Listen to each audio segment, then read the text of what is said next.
Hello everyone. In previous video we discussed about Golgi apparatus. Now we will discuss the next जो cell organelle है वो क्या है, lysosomes.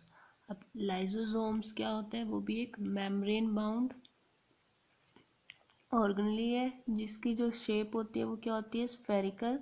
जो structure है वो क्या है, स्फेरिकल सैक लाइक स्ट्रक्चर।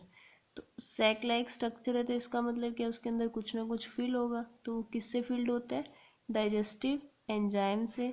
तो ये जो डाइजेस्टिव एंजाइम्स है तो उनको बनाता कौन है, RER, रफ एंडोप्लाज्मिक रेटिकुलम। तो इन एंजाइम्स को बनाता कौन है, RER। तो these enzymes are made by RER। So lysosome क्या होता है, these are a kind of waste disposal system of the cell. कि जो सेल के अंदर जो भी वेस्ट होता है उसको डिस्पोज करने का काम कौन करता है, लाइसोसोम्स। तो अभी हमने पॉइंट्स पढ़े कि एक मेम्ब्रेन बाउंड ऑर्गेनेली होते हैं, स्फेरिकल सैक लाइक स्ट्रक्चर होता है जिसके अंदर क्या फिल होते हैं, डाइजेस्टिव एंजाइम्स फिल होते हैं। और इन एंजाइम्स को बनाता कौन है, RER। अब एंजाइम्स का काम क्या होगा कि जो भी कॉम्प्लेक्स सब्सटेंस होगा उसको ब्रेक करेगा सिंपल सब्सटेंस में। Now the next point is lysosomes are also called suicide bags of the cell।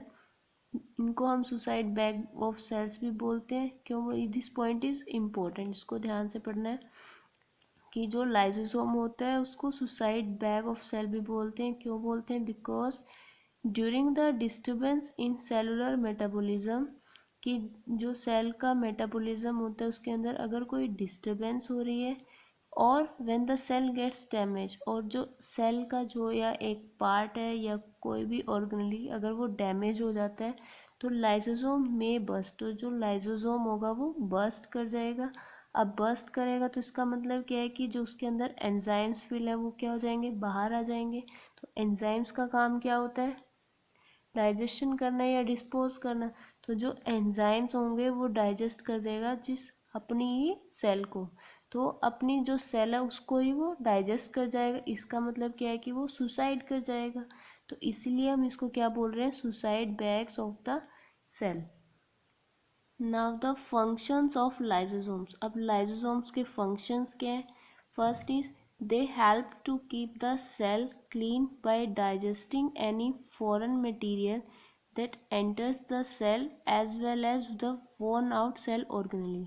कि जो लाइसोसोम्स होता है वो सेल को क्लीन करते हैं, डाइजेस्ट करके किसको, फॉरेन मटेरियल। फॉरेन मटेरियल क्या होगा कि जो भी सेल के अंदर बाहर से एंटर कर रहा है वो क्या हो सकता है, वो कुछ ना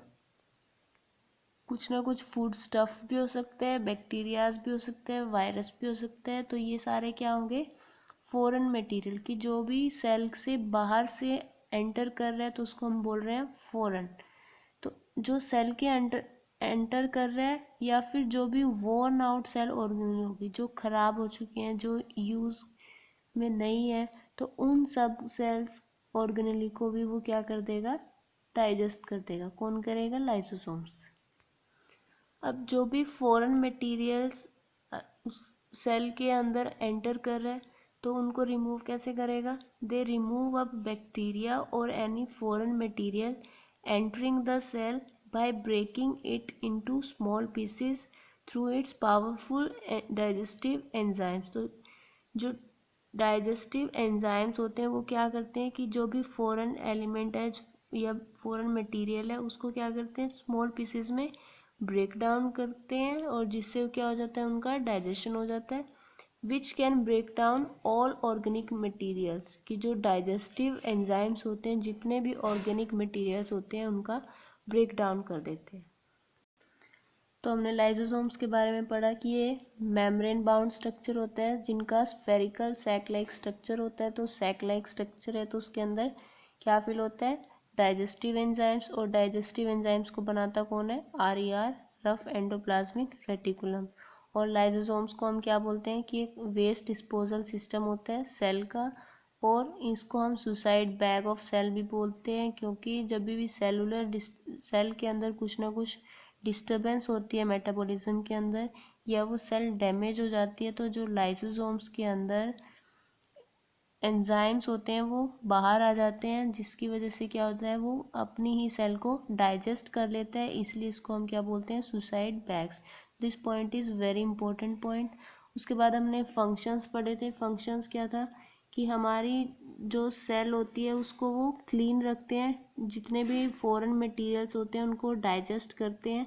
अब फॉरेन मटेरियल्स को डाइजेस्ट कैसे करते हैं कि जो डाइजेस्टिव एंजाइम्स होते हैं वो ब्रेक डाउन कर देते हैं स्मॉल पीसेस के अंदर, और जो एंजाइम्स होते हैं वो जितने भी ऑर्गेनिक मटेरियल्स होते हैं उन सबको डाइजेस्ट कर देते हैं। नाउ जो नेक्स्ट सेल ऑर्गेनेली है वो क्या है, माइटोकॉन्ड्रिया। माइटोकॉन्ड्रिया का अगर हम सिंगुलर की बात करेंगे तो उसको हम बोलेंगे माइटोकॉन्ड्रियन। प्लूरल क्या हुआ, माइटोकॉन्ड्रिया, और सिंगुलर क्या होगा, mitochondrion. So mitochondrion is covered with to membranes. जो माइटोकॉन्ड्रिया होता है वो जिस कवर होता है दो मेम्ब्रेन से, एक को बोलेंगे हम आउटर मेम्ब्रेन और सेकंड को बोलेंगे इनर मेम्ब्रेन। जो आउटर मेम्ब्रेन होती है वो पोरस होती है। पोरस का मतलब क्या है कि उस जो मेम्ब्रेन के अंदर क्या होते हैं, पोर्स होते हैं। इनर मेम्ब्रेन क्या होते हैं, डीपली फोल्डेड होती है, और इन फोल्ड्स को हम क्या बोलते हैं, cristae. This is the structure of mitochondrion. Mitochondrion में जैसे आपको दिखाई दे रहा है कि ये क्या है, आउटर मेम्ब्रेन, और ये अंदर वाली की इसको हम बोलते हैं इनर मेम्ब्रेन। जो आउटर मेम्ब्रेन होती है उसके अंदर क्या होते हैं, पोर्स होते हैं, तो इसलिए इसको हम क्या बोल रहे हैं, ये क्या होती है, पोरस होती है। लेकिन जो इनर मेम्ब्रेन है उसके अंदर आपको फोल्ड्स नज़र आ रहे हैं, तो ये दिस इज जो इनर मेम्ब्रेन है वो क्या होती है, डीपली फोल्डेड होती है, और इन फोल्ड्स को हमने क्या बोला, क्रिस्टे। तो जैसे हमने आर पढ़ा था और साथ में गोल्जी ऑपरेटर्स पढ़ा था, उनके अंदर भी क्या होते हैं, नेटवर्क्स होते हैं। तो उन नेटवर्क्स को हमने क्या बोला था, सिस्टर्ने। तो यहाँ पर इन फोल्ड्स को नाम दिया गया है क्रिस्टे। अब इन फोल्ड्स का वजह से जो इनर मेम्ब्रेन है उसका जो सरफेस एरिया वो ज़्यादा होगा as compare to outer membrane, क्योंकि अगर आप इनको अनफोल्ड करोगे तो जो आउटर मेम्ब्रेन है वो तो इतना ही रहेगा, लेकिन जब आप इसको अनफोल्ड करते हो तो इसका जो सरफेस होगा वो क्या होगा, ज़्यादा होगा। So these folds create large surface area. उसके बाद जो माइटोकॉन्ड्रिया होता है उसका अपना डीएनए और राइबोसोम्स होता है। जो राइबोसोम्स होता है वो क्या करते हैं, प्रोटीन को सिंथेसाइज करते हैं। तो माइटोकॉन्ड्रिया का पास राइबोसोम्स होते हैं, तो इसलिए वो जो प्रोटीन्स होते हैं वो खुद ही सिंथेसाइज कर लेते हैं। Now the next is functions of mitochondria. Mitochondria के फंक्शंस क्या होते हैं। फर्स्ट जो इम्पोर्टेंट पॉइंट है, mitochondria are known as the powerhouse of the cell. कि माइटोकॉन्ड्रिया को क्या बोलते हैं, powerhouse of the cell. कि ये पूरी सेल को पावर प्रोवाइड कर रहा है, एनर्जी प्रोवाइड कर रहा है। It contains enzymes. इसके अंदर क्या होते हैं, एंजाइम्स होते हैं। अब जो भी फूड स्टफ होता है उसका ऑक्सीडेशन होता है in presence of enzymes and oxygen. कि जो भी फूड स्टफ हुआ जब उसका ऑक्सीडेशन होगा तो ऑक्सीडेशन के बाद वो किस में चेंज होगा, कार्बन डाइऑक्साइड, वाटर, और साथ में रिलीज होती है एनर्जी। तो कार्बन डाइऑक्साइड क्या हो जाएगी, बाहर चली जाएगी, जो भी माइटोकॉन्ड्रियन होगा उससे वो बाहर चली जाएगी।